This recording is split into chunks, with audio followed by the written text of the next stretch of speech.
अस्सलाम वालेकुम जी। आज हम लोग जो 9th क्लास की बुक है उसकी रिव्यू एक्सरसाइज नंबर जो है वो 3 है, चैप्टर नंबर 3 की जो रिव्यू एक्सरसाइज है और उसका क्वेश्चन नंबर 7 करने लगे हैं। इसमें हमारे पास यू की जो सेट है 1 से लेकर 20 तक है। ए जो है वो जुफ्त अदाद का सेट है, उसके बाद बी जो है वो ताक अदाद का सेट है।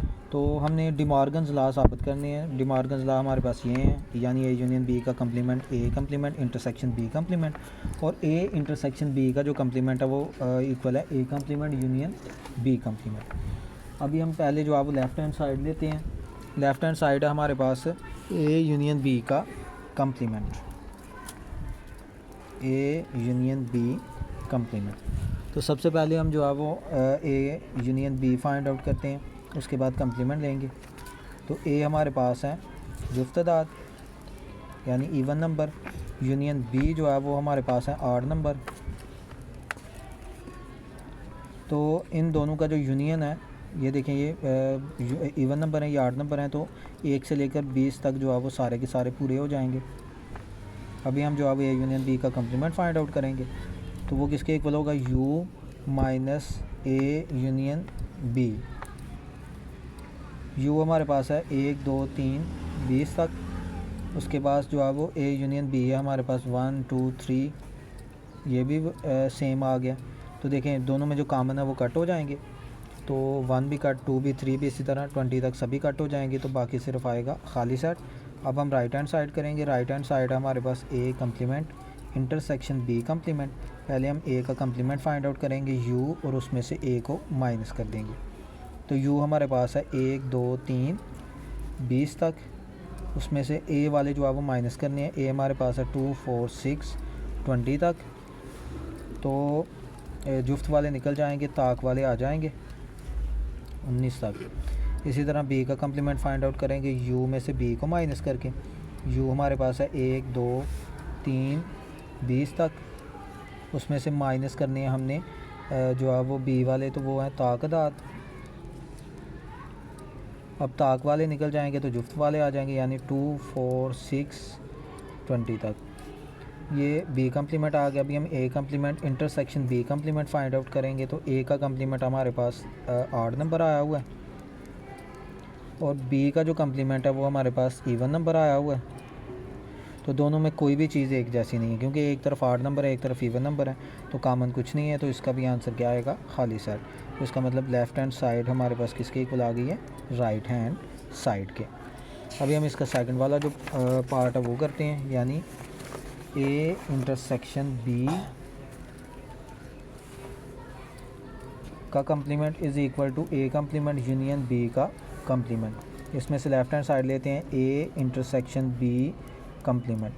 पहले हम A intersection B find out करते हैं। तो ए हमारे पास आ जाएगा जो है वो इवन नंबर, यानी 2 4 6 20 तक, और इंटरसेक्शन बी जो है वो ऑड नंबर 1 3 5 19 तक। तो इनका जो कॉमन हिस्सा कोई भी नहीं है, तो अगेन हमारे पास जो आंसर है वो खाली सेट आएगा। फिर हम जो है वो इंटरसेक्शन बी का कम्प्लीमेंट फाइंड आउट करेंगे। तो यू में से ए इंटरसेक्शन बी को माइनस कर देंगे। यू हमारे पास 1 से लेकर 20 तक आ जाएगा, और उसमें से निकाल देंगे हम खाली सेट, यानी कुछ भी नहीं निकलेगा। तो अगेन जो इसका आंसर है वो यू ही आ जाएगा सारा, यानी 1 से लेकर 20 तक। ये लेफ़्ट हैंड साइड आ गई। अभी हम right hand side find out करेंगे। राइट हैंड साइड हमारे पास ए कम्प्लीमेंट यूनियन बी का कम्प्लीमेंट। ए कम्प्लीमेंट हमने पहले भी निकाला, यानी यू में से ए को निकाल के, तो यू हमारे पास 1 से लेकर 20 तक है, और उसमें से जो 2 4 6 यानी जुफ्त अदाद हमने निकाल देने हैं। तो बाकी 8 नंबर आ जाएंगे 1 3 5 19 तक। इसी तरह बी का जो कम्प्लीमेंट है वो यू में से बी को निकालेंगे। तो यू हमारे पास है 1 से लेकर 20 तक, और उसके बाद जो माइनस बी है, बी हमारे पास है ऑड नंबर, तो ऑड नंबर निकल जाएंगे, यानी वो कॉमन है। तो बाकी जो इवन नंबर है वो बच जाएंगे 2 4 6 20 तक जो है वो बच जाएंगे बी कम्प्लीमेंट। अभी हम A complement union B complement find out करेंगे। ए का जो कम्प्लीमेंट है वो 1 3 5 19 तक, और यूनियन बी का जो कम्प्लीमेंट आया वो है 2 4 6 20 तक। तो ये 8 नंबर है, ये इवन नंबर है, तो दोनों का यूनियन है, तो सारे मिला के लिख देने हैं, यानी 8 भी इवन भी। तो हमारे पास 1 2 3 20 तक सभी का सभी आ जाएगा। तो ये हमारे पास राइट हैंड साइड आ जाएगी। तो हम लिखेंगे left hand side is equal to right hand side, क्योंकि दोनों साइडें पूरी हो गई। अभी हम जो है वो क्वेश्चन नंबर 8 जो है वो अभी करने लगे हैं। क्वेश्चन नंबर 8 में हमारे पास जो है वो जो रकम दी गई है उसमें हमें P दिया गया और P जो है वो सेट बिल्डर नोटेशन में दिया गया कि X, जबकि X is equal to 5M, यानी 5 का टेबल है और इसकी जो हद है वो कोई नहीं दी गई, M बिलोंग टू N। इसी तरह Q जो है वो है X, जबकि X is equal to 2M और M बिलोंग टू N, यानी नेचुरल नंबर से। और P इंटरसेक्शन Q जो है वो हमने फाइंड आउट करना है।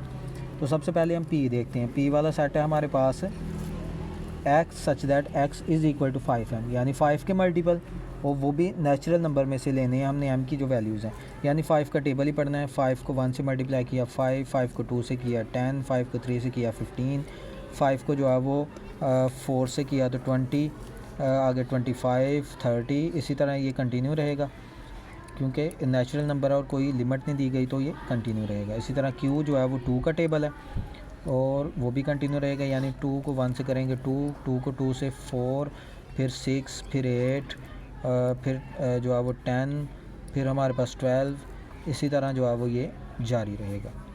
तो अभी हम P intersection Q find out करना है। तो P हमारे पास आ जाएंगे 5, 10, 15, 20, 25, 30 और ये कंटिन्यू। इंटरसेक्शन जो Q है वो आ जाएगा 2, 4, 6, 8, 10, 12 और ये भी कंटिन्यू। तो इंटरसेक्शन में एक जैसे आ जाते हैं कॉमन दोनों में। तो दोनों में जो कॉमन है 2 के टेबल में और 5 के टेबल में जो कॉमन है वो 10 है, उसके बाद 20, उसके बाद 30, उसके बाद आएगा 40 और ये कंटिन्यू रहेगा। तो यही हमारा जो है वो आंसर आ जाएगा क्वेश्चन नंबर 8 का। अभी हम जो अपना इस एक्सरसाइज का लास्ट वाला क्वेश्चन है, क्वेश्चन नंबर 9, वो करते हैं, क्योंकि बाकी जो क्वेश्चन है 10 से लेकर 16 तक वो हमारे जो है वो निकल गए हैं सिलेबस से। स्मार्ट सिलेबस में जो यही क्वेश्चन नंबर 9 तक है। क्वेश्चन नंबर 9 का जो हमारे पास फर्स्ट पार्ट है वो इक्वल है हमारे पास A intersection A union B is equal to A union A intersection B। ये हमने साबित करना है, कोई सेट नहीं दिया गया, बस हम इसमें से लेफ़्ट हैंड साइड लेंगे और वो साबित करेंगे। तो A intersection A union B है, तो इसको ज़रा डिस्ट्रीब्यूटिव प्रॉपर्टी से हल करते हैं। देखें, A इंटरसेक्शन A कर लेते हैं, A इंटरसेक्शन A, फिर सेंटर में यूनियन है तो यूनियन वैसे ही आ जाएगा, फिर A का B के साथ इंटरसेक्शन ले लेते हैं, यानी A इंटरसेक्शन B। अब ज़ाहिर है A और A का इंटरसेक्शन लेंगे तो अगेन हमारे पास A सेट ही आ जाएगा, क्योंकि दोनों में कॉमन A ही है, और यूनियन ये साथ वैसे का वैसे आ जाएगा। तो ये देखें, ये राइट हैंड साइड हमारी आ गई है। तो हम लिखेंगे कि left hand side is equal to right hand side. तो ये दोनों साइडें बराबर आ गई। इसका जो सेकंड पार्ट है वो भी इसी तरह का है, उसमें हमने साबित करना है कि A union A intersection B जो है वो इक्वल आ जाएगा A intersection A union B के। तो पहले हम लेफ़्ट हैंड साइड लेंगे। लेफ़्ट हैंड साइड हमारे पास A union A intersection B। तो A का पहले यूनियन A से लेते हैं, सेंटर में इंटरसेक्शन है तो इंटरसेक्शन लिख देंगे, फिर A का इंटरसेक्शन लेते हैं B के साथ। अब A का A से यूनियन लेंगे तो दोबारा A ही आ जाएगा, ये साथ वैसे का वैसे आ जाएगा। तो ये हमारे पास आ जाएगी राइट हैंड साइड, तो left hand side is equal to right hand side. तो इस तरह ये हमारा जो चैप्टर 3 है वो कंप्लीट हो गया।